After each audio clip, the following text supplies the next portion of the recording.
In the earlier courses you've seen in this specialization, you learn the basics of how on-page SEO works. In this lesson, I'll provide you with insight on how on-page and off-page SEO work together to drive your overall rankings and traffic. You'll remember that one key component is that search engines have to crawl the web to discover all the pages. One concept of that is that they start with your homepage and they crawl all the pages on your site. Well, it works something like that, although they don't usually crawl all the pages on your site at one time, and it might actually take them any number of weeks or months actually to get through them all. But they sample a bunch of pages every day. And the important thing to remember is that in the end, they crawl a large percentage of the web to discover what's out there. But that only works if your site is structured the right way. And it's possible to build your content in a way where the pages aren't easily discovered. So having the right site structure is also really important. Another thing that matters a lot is the relevance of the pages.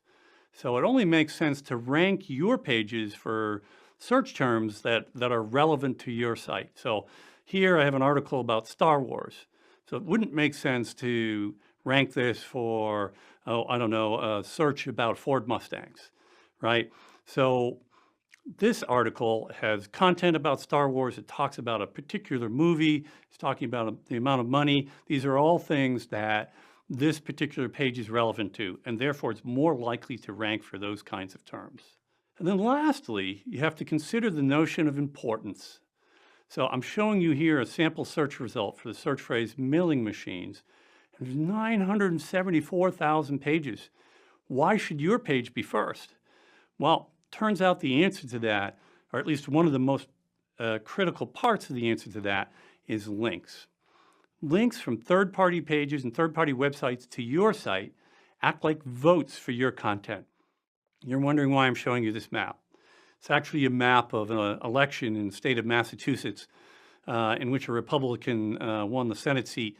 It's not really too germane to this, other than this notion that links are similar to a popular election is a fairly correct one. So in general, the links help determine who ranks first.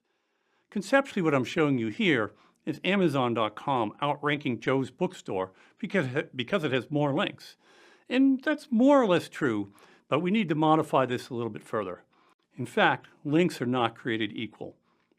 It's quite possible that a site with a small number of links could outrank a site with a large number of links if the links to website A, as I'm showing it here, if the links to website A are far more powerful than the ones to website B.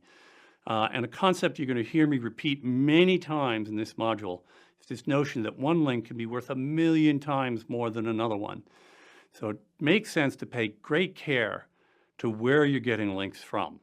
So in today's lesson, I provided you with a short summary of on-page SEO, but then I tried to give you some visibility into how links play a role in search engine rankings. In the next lesson, I plan to dig in a bit deeper and start to show you the details of how links are valued by Google and other search engines.